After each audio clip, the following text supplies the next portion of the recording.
Well, I'm going to try to describe very complex frameworks and networks and deep complexities of meditative states and the information transmissions from different times of life, aka information leaking to the self in the now moment from different times, from the future, the past, from the present moment. So I'm going to talk about this right now because last night I had a very vivid meditation experience which occurred after I balanced all my chakras and then I let go of all the things that I yearned for, all the things that my physical sense of self wanted to hold on to, aka attachments. Okay, aka attachments. But it's a little bit more deep than that, right? Because I really don't have much attachment to this physical world, but still there's just some sort of yearning to want something. I swear this always goes off.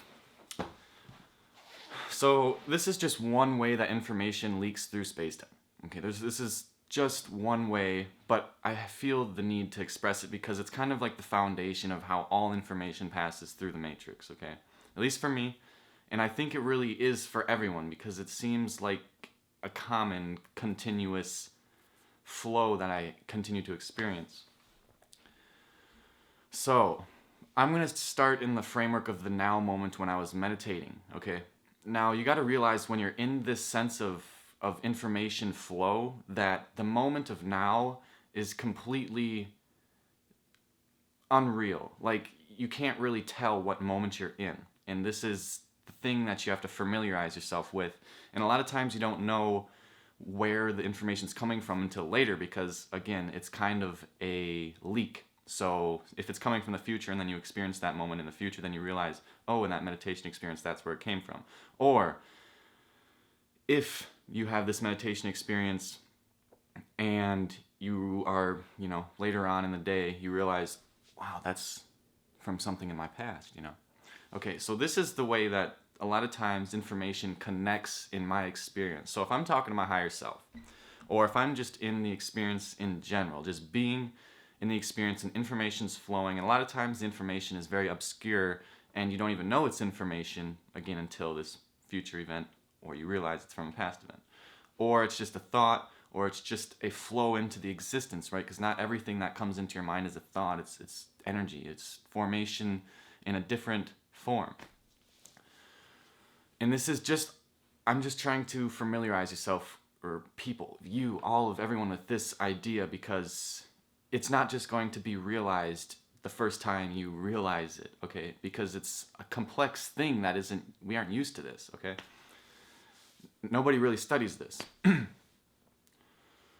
So let's say you're learning about yourself, okay? Learning about something. A lot of times when sentences form in this deep matrix sense, in this deep meditative sense, when the sentences are forming, words within the sentences, or phrases within the sentences, or phrases within the paragraphs, or phrases within the story itself, are taken from different points in your life. And again, as you become more aware of this, the transmissions become more clear and you realize the interconnectivity between all of time, okay? So, I already basically said what happens, okay? Sentences, phrases, paragraphs, things get structured with the combination of the whole arching framework of your existence, not necessarily just this present moment. And again, it's hard to realize unless you really start focusing in. I don't really know. I don't know how I connected the dots with this. It just happened. Oh, I guess through deja vus. Deja vus have the same framework.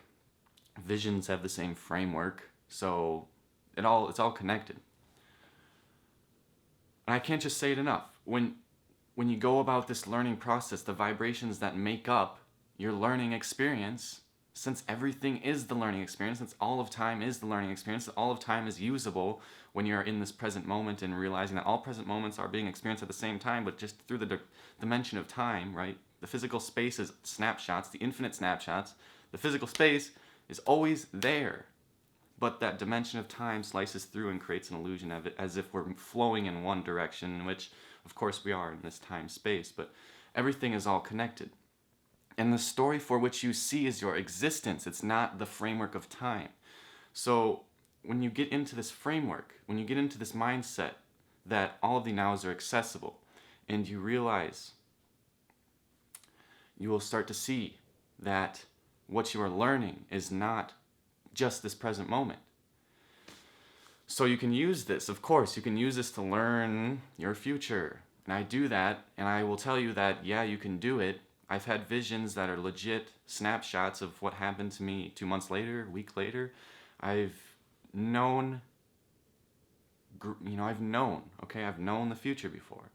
And it really isn't that usable, honestly. It's very interesting and awesome to have that power, but really it's just like an egoic pattern to get yourself to be like, oh, I know it now, woo, and then you just, there's nothing more than that. There's still an experience you still have to be.